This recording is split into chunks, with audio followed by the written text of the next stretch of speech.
Hello students, कैसे हैं आप सब। उम्मीद है आप लोग स्वस्थ होंगे, सेफ होंगे, पढ़ाई कर रहे होंगे, कोई दिक्कत नहीं होगी आपको।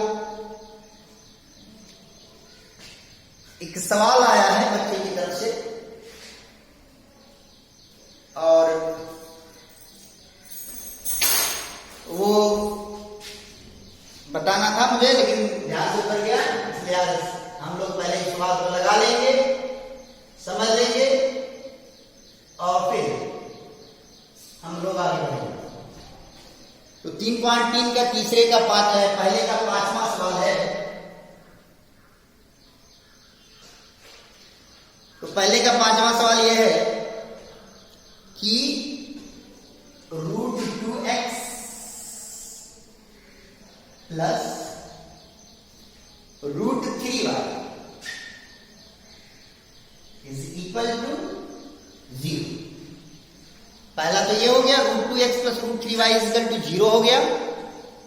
और दूसरा जो दिया हुआ है वो दिया हुआ है √3x minus √8y is equal to 0। Equation first and equation second. अब आपसे कह रहा है कि इसको प्रतिस्थापन विधि से हल कीजिए। किसे हल करना है आपको? प्रतिस्थापन विधि से आपको हल करना है। क्लियर है? तो शुरू करते हैं समीकरण 1 से।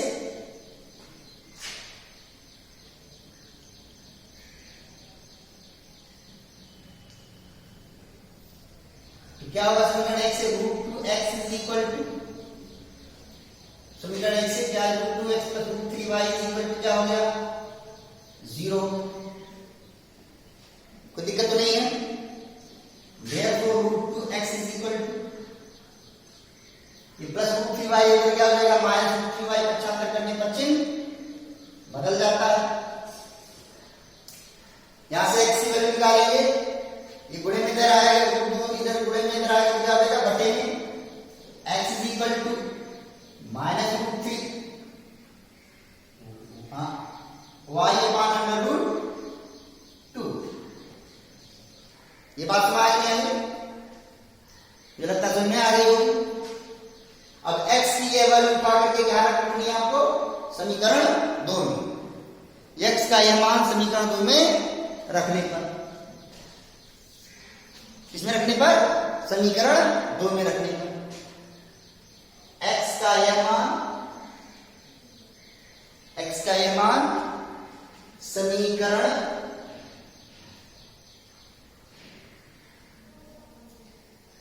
2 में क्या करने पर? रखने पर।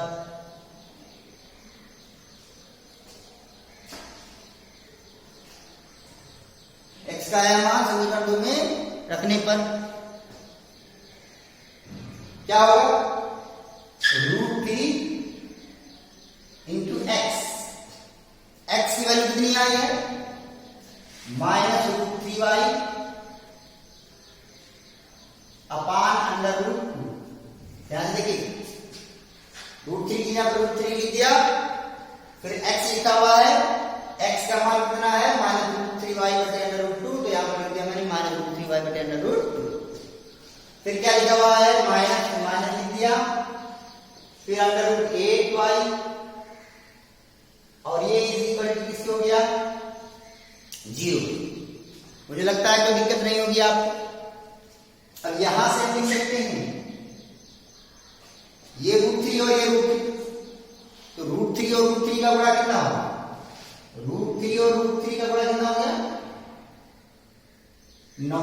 √9 और 9 का गुणा कितना होता है? 3। तो √3 और √3 का गुणा हो गया √9, और 9 का गुणा कितना होता है? 3।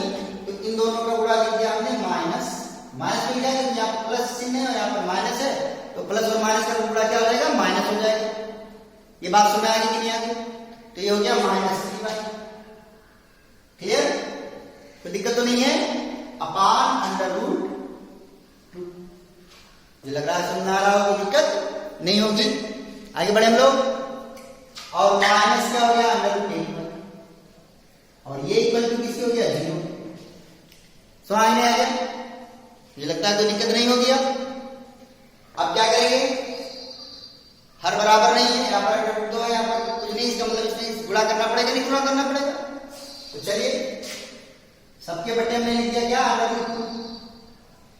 कोई दिक्कत नहीं होगी मुझे लगता है। अब यहां से अगर हम लिखें तो हम लिखेंगे -3y, इसमें तो गुणा होगा नहीं अंडर रूट 2, और माइनस अंडर रूट 2 का किसमें गुणा होगा, अंडर रूट 8 में। तो जब अंडर रूट 2 का गुणा अंडर रूट 8 में होगा तो under root 2 into under root 8, दोनों आपस में से क्या गुणा हो जाएगा, अंडर रूट दोनों में लगा जो गुणा हो जाएगा, तो कितना हो जाएगा 2 और 16, 16 का वर्गमूल कितना हो गया 4। ये बात क्लियर होगी कि नहीं होगी। तो रूट 2 रूट 8 का गुणा कितना आ गया 4, आगे चिन्ह किसका माइनस का, तो -4 और साथ में लगा दिया y, और ये इक्वल टू किसके लिख दिया हमने 0। ये बात समझ में नहीं आ गया। तो यहां -3y और यहां -4y, दोनों की क्या देख है, -3 -4 दोनों का साइन सेम है, चिन्ह समान है, इसलिए जुड़ जाएंगे तो कितना हो गया -7। तो -7y बटे under root 2 is equal to किसके हो गया 0। बात समझ आई कि नहीं आ गई, कोई दिक्कत तो नहीं है, मुझे लगता है समझ आ रहा होगा। आगे बढ़ते हैं। अब यहां से लिख सकते हैं, क्या लिख सकते हैं कि -7y इज इक्वल के बटे में जरा क्या हो जाएगा गुणे में, तो रूट 2 का टुकड़ा कितने में कितने जाएगा 0 है, इसलिए y इज इक्वल 0 अपन इस -7 गुणे में इधर आ जाएगा क्या हो जाएगा बटे, और 0 को किसी से भाग करोगे तो क्या मिलेगा 0। Therefore y is equal to क्या मिल गया आपको 0। अब y का मान उठा करके चाहे समीकरण 1 में रख दीजिए और चाहे समीकरण 2 में रख दीजिए, x का मान भी आपको क्या मिलेगा 0। इसलिए इस समीकरण का हल हो गया x इक्वल टू 0 और y इक्वल टू 0। मुझे लगता है कोई दिक्कत नहीं हो रही। आगे बढ़े हम लोग।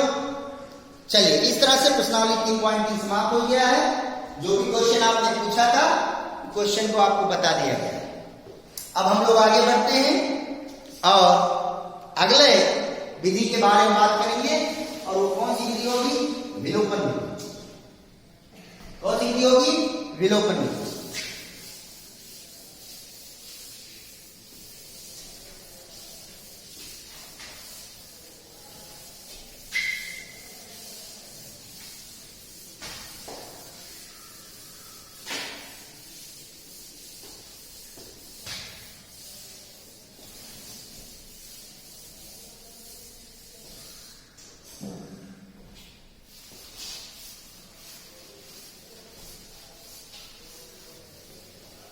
चलिए शुरू करते हैं विलोपन विधि के बारे में।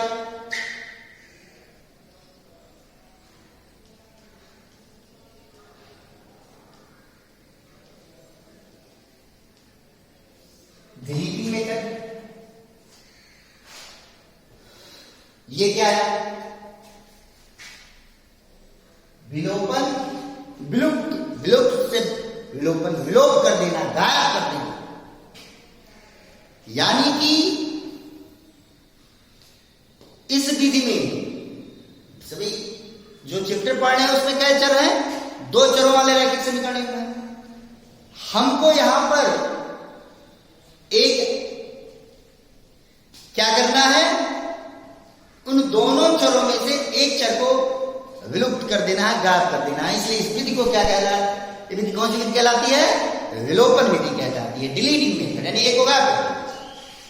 तो तरीका क्या होगा, कैसे हम गायब करेंगे, प्रतिस्थापन में क्या करते थे, x या y का मान उठा करके एक समीकरण से उठाते थे और उसको दूसरे समीकरण में रख देते थे। लेकिन यहां पर हमको दूसरी विधि अपनानी होगी, यहां पर हमको दूसरी विधि अपनानी है, और वो दूसरी विधि क्या है, विलोपन विधि। उसके बारे में हमको चर्चा करनी है। तो चलिए शुरू करते हैं कि समीकरण को हम लोग कैसे हल करेंगे। सवाल देखिए, वैसे 2x plus 3y is equal to 5।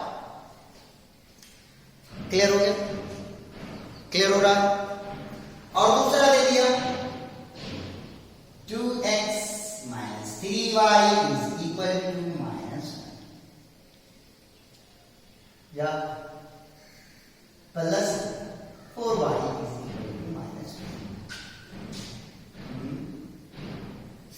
इतना 2x plus 4y is equal to 6 ऐसा। ये हो गया इक्वेशन फर्स्ट और इक्वेशन। अब आपको सॉल्व करना है। मैं आपको बताऊं कितने तरीके से सवाल को हल करेंगे। विलोपन विधि, प्रतिस्थापन विधि से सरल विधि है विलोपन विधि। सबसे ज्यादा इस्तेमाल करने वाली विधि है विलोपन विधि, इसलिए इसके बारे में हम लोग बहुत ध्यान से चर्चा करेंगे। तो हम बात कर रहे हैं, हम चर्चा कर रहे हैं कि यहां पर 2x plus 3y बराबर 0 है और 2x plus 3y बराबर 5 है और 2x plus 4y बराबर 6 है। अब हमको विलोपन विधि का इस्तेमाल करके इस सवाल को हल करना है। तरीका है, सबसे पहले बात को सुनिए। सबसे पहले x के गुणांक को देखेंगे।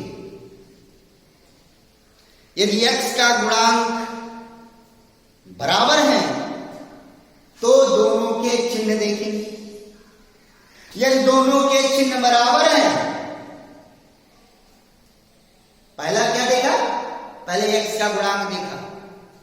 यदि x का गुणांक बराबर है तो चिन्ह देखिए। अगर चिन्ह बराबर है तो एक समीकरण में से दूसरे समीकरण को क्या करेंगे? घटा देंगे। यहां पर देखिए, सबसे पहले दोनों समीकरणों को देखना है आपको। सबसे पहले x का गुणांक देखा, कितना आया? 2। फिर x का गुणांक कितना आया? 2। दोनों का गुणांक सेम है। क्लियर हो गया? अब क्या लिखेंगे? चिन्ह देखेंगे। चिन्ह, इसका भी प्लस है, इसका कौन चिन्ह है? प्लस का, इसके भी आगे चिन्ह है प्लस का। क्या करेंगे? घटा देंगे। तो चलिए समीकरण 1 में से समीकरण 2 को घटाने का, इसको मैं शॉर्ट फॉर्म में लिख सकते हैं समीकरण 1 माइनस समीकरण 2। इसका मतलब समीकरण 1 में से समीकरण 2 को हम क्या कर रहे हैं? घटा रहे हैं। तो अब देखिए यहां से क्या होगा?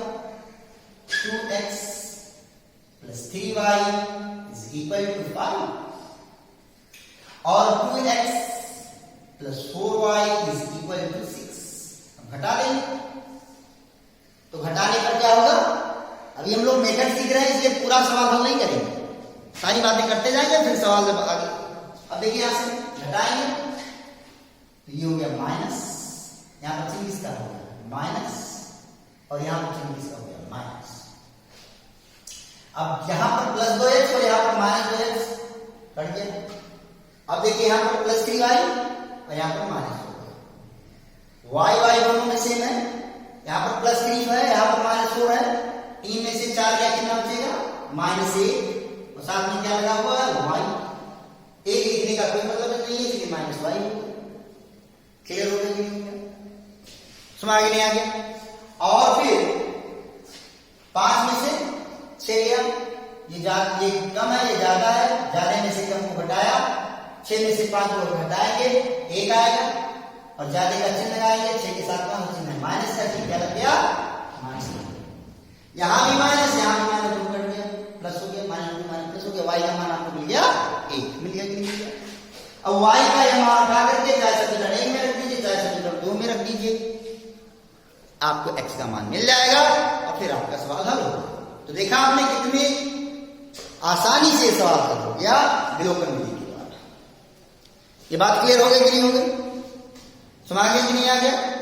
मुझे लगता है समझ में आ रहा होगा, कोई दिक्कत नहीं होगी। अब आगे बढ़ते हैं, अब आगे बढ़ते हैं। अब दूसरा सवाल लेते हैं। पूरा हल नहीं किया है कि हमको सवालों को हल करना है, लेकिन कितने प्रकार के सवाल बन सकते हैं, कितने प्रकार के सवाल आ सकते हैं, उस पर चर्चा करने वाले हैं। क्लियर? चलिए सवाल आ गया। 2x 3x plus 2y is equal to 5 and 4x minus 2y is equal to 2। अब देखिए सवाल? ठीक, ये सवाल आ गया। अब देखिए, अब कह रहा है इसको विलोपन से हल कीजिए। सबसे पहले क्या बताया गया? x का गुणांक देखेंगे। यहां देखा हमने 3 आया, यहां पर 4 बराबर है जी? नहीं, बराबर नहीं है, इसलिए इस पर चर्चा अब नहीं करनी है। यानी जो परिस्थिति यहां पर थी वो परिस्थिति यहां पर नहीं है। तो अब क्या करें? तो जब x के गुणांक बराबर नहीं होंगे तो हम y के गुणांक देखेंगे। क्लियर? क्लियर? यहां पर क्या था? x का गुणांक बराबर था, इसलिए x के बारे में चर्चा की। जब x का गुणांक इसमें बराबर नहीं है तो अब हम किसके गुणांक देखेंगे? y के गुणांक देखेंगे। अब देखेंगे क्या बराबर है? जी हाँ, बराबर है। यहाँ पर y का गुणांक 2 है, यहाँ पर y का गुणांक 2 है।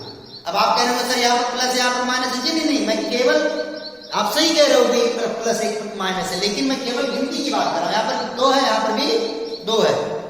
क्लियर हुआ कि नहीं हुआ? बात समझ नहीं आ गई? केवल गिनती की बात कर रहा हूं, नहीं तो आप प्लस 2 और माइनस में चकरा जाए। तो प्लस 2 मतलब यहाँ पर 2 और 2 दोनों में 2 है। y का गुणांक यहाँ भी 2 है, यहाँ पर y का गुणांक 2 है। अब फिर क्या करेंगे? तो चिन्हों को देखेंगे। वही बात हो गई, जैसे यहां पर क्या था?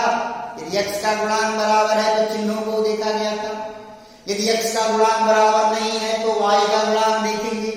यदि y के गुणांक बराबर है, यदि y के गुणांक बराबर है तो उनके चिन्हों को देखेंगे।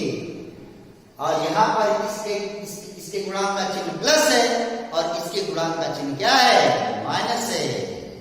तो यदि गुणांकों के चिन्ह विपरीत हैं, एक में प्लस है और दूसरे में माइनस है, जरूरी कि ऊपर प्लस हो नीचे माइनस? ऐसा होता है कि ऊपर माइनस हो नीचे भी नीचे प्लस हो। बात केवल मैं विपरीत की कह रहा हूं, ऐसा नहीं कह रहा हूं कि ऊपर प्लस हो नीचे माइनस हो। It is not necessary. Clear हुआ? तो जब यहां पर हमने बता दिया कि जब समान चिन्ह है, दोनों में प्लस था, तो क्या किया गया था? दोनों समीकरणों को, पहले समीकरण में से दूसरे समीकरण को घटा दिया गया। आपका मन हो समीकरण 1 2 में से समीकरण 1 को घटाइए, कोई दिक्कत नहीं है। यहां पर सबसे पहले x का गुणांक देखा, बराबर नहीं है, इसलिए y का गुणांक देखा, बराबर है। फिर क्या देखा हमने? चिन्ह देखा, और चिन्ह विपरीत है, एक का प्लस है तो दूसरे का माइनस है। तो क्या करेंगे? जोड़ देंगे। समीकरण को हल करने के लिए दोनों समीकरणों को जोड़ देंगे। तो समीकरण क्या लिखेंगे? समीकरण ये समीकरण 1 है और ये है समीकरण 2। अब समीकरण 1 समीकरण 2, इसका मतलब क्या हो गया? समीकरण 1 और समीकरण 2 को जोड़ने। तो समीकरण 1 कितना हो गया?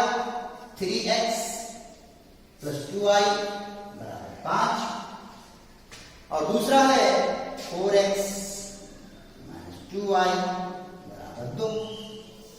जोड़ेंगे, घटाए थे तो चिन्ह बदला था, जब जोड़े हैं तो चिन्ह नहीं बदलेगा।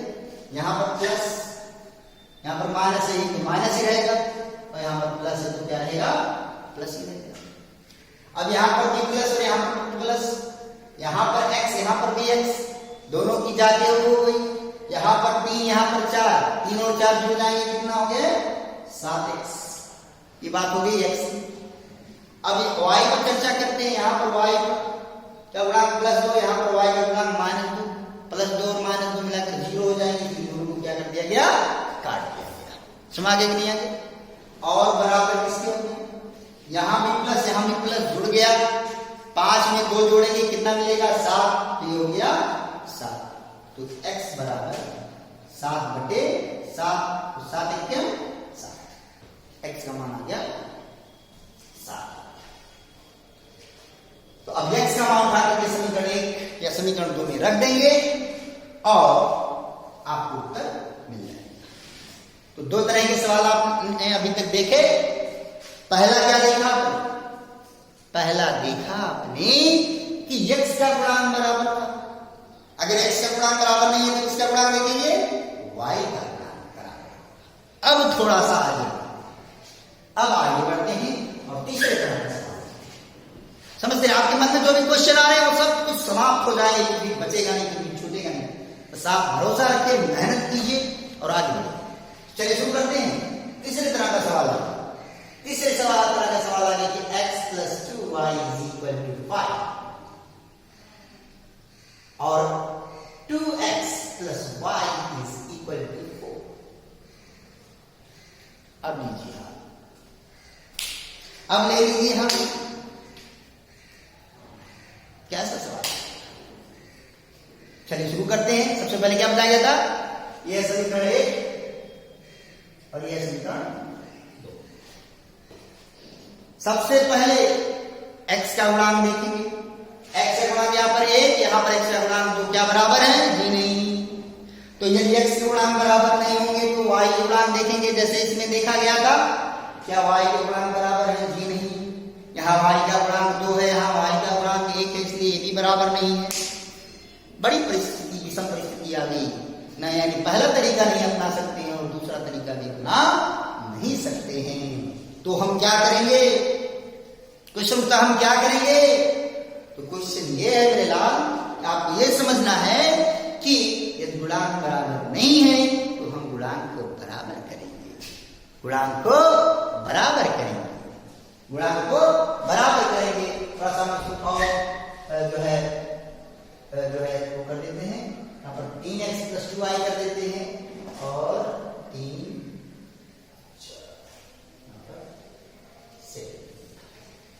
अब इस सवाल को तो गुणांक बराबर है तो क्या करेंगे? गुणांक को बराबर करेंगे। तो कैसे करेंगे? कैसे करेंगे?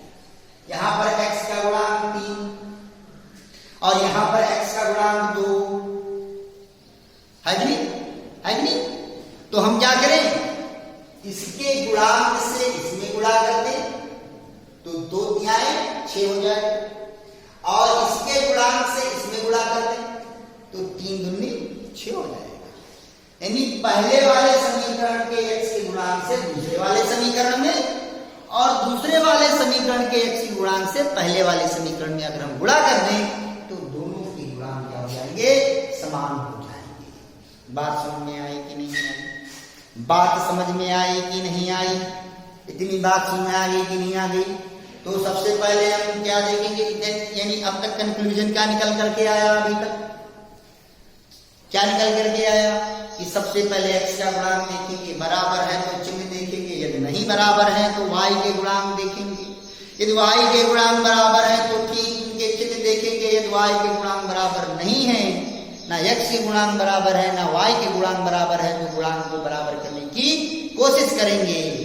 और इसके लिए समीकरण 1, जैसे यहाँ पर x का गुणांक कितना है? 3 है, यहाँ पर x का गुणांक 2 है, तो 3 से किसमें गुणा करेंगे? पहले वाले के गुणांक से दूसरे में, और दूसरे वाले के गुणांक से पहले में गुणा करेंगे। और चूंकि दोनों का चिन्ह एक जैसा है इसलिए फिर क्या करेंगे? घटा देंगे। चलिए शुरू करते हैं। क्या किए हम लोग? समीकरण 1 में, समीकरण 1 में थोड़ा सा मिटा देने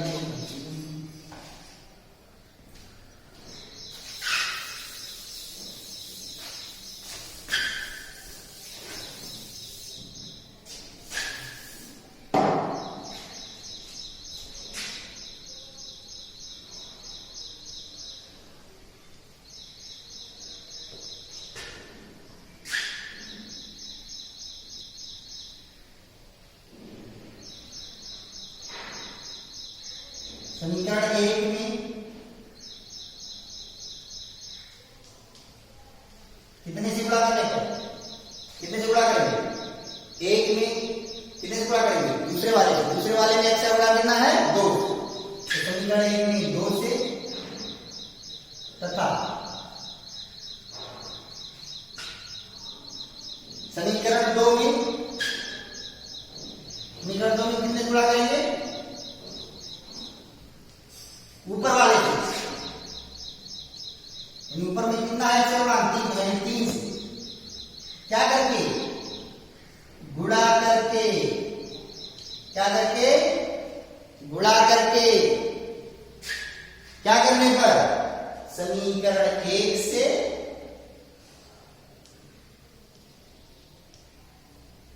समीकरण 2 को घटाने पर, क्या करने पर? घटाने पर। ये बात क्लियर हो रही है कि नहीं हो रही है? इसी को अगर शॉर्ट फॉर्म में लिखना चाहते तो कैसे लिखेंगे? समीकरण 1 कितने से गुणा किया आपने? 2 से, तो समीकरण 1 को गुणे 2 लिख दिया। समीकरण 2 में कितने से गुणा किया आपने? 3 से, तो आप लिख दिए समीकरण 2 में आपने क्या किया है? समीकरण 2 गुणे 3 कर दिया है। और घटाने से लिखिए माइनस का चिन्ह। या ऐसे भी आप इसको शॉर्ट फॉर्म में लिख सकते हो। ये बात क्लियर हो गई नहीं हो गई? अब आगे बढ़े हम लोग। तो समीकरण में कितने से गुणा कर रहे हैं? 2 से। तो जब 2 से गुणा करेंगे तो कितना होगा? 2 क्या है? 6। बहुत ध्यान से, क्योंकि बच्चे कभी कभी एक पक्ष में गुणा करते हैं, दूसरे पक्ष में गुणा नहीं करते। जबकि समीकरण में जब गुणा करेंगे तो दोनों पक्षों में करेंगे। 2 से गुणा करेंगे तो 2 से गुणा करेंगे कितना हो जाएगा? 2 क्या है? 6x प्लस 2 दूनी 4y बराबर 2 सत्ते 14। ये पहला समीकरण बन गया। और समीकरण 2 में कितने से गुणा कर रहे हैं? 3 से। तो 3 से क्या करते हैं? 2 से गुणा करेंगे कितना? 6x प्लस 3 से गुणा कर रहे हैं कितना हो गया? 3y। और ये बराबर हो गया 3 चौका 12। क्लियर हो गया नहीं हो गया? बात समझ में आई कि नहीं आई? अब क्या करेंगे? समीकरण 1 में से क्या कर रहे हैं? घटा रहे हैं। तो जब घटाएंगे तो चिन्ह बदल जाएगा। यहाँ पर चिन्ह किसका? प्लस का। नीचे लग गया माइनस का। यहाँ पर कौन सा चिन्ह है? प्लस। नीचे कौन सा चिन्ह लग गया? माइनस। घटा रहे हैं, घटाने पर चिन्ह क्या होगा? बदल जाएगा। और यहाँ पर हो गया माइनस। प्लस है तो क्या हो गया? माइनस। सवाल नहीं है? अब देखिए यहाँ पर प्लस 6x और माइनस 6x दोनों क्या हो गए? अब 4y हो गया, यहाँ पर 3y। तो एक दोनों की जाते हैं क्योंकि y हो गया, 4 हो गया, पर 3 हो गया। तो 4 में से 3 गया कितना बचा? 1y। 3 लिखा नहीं जाता इसलिए y हो गया।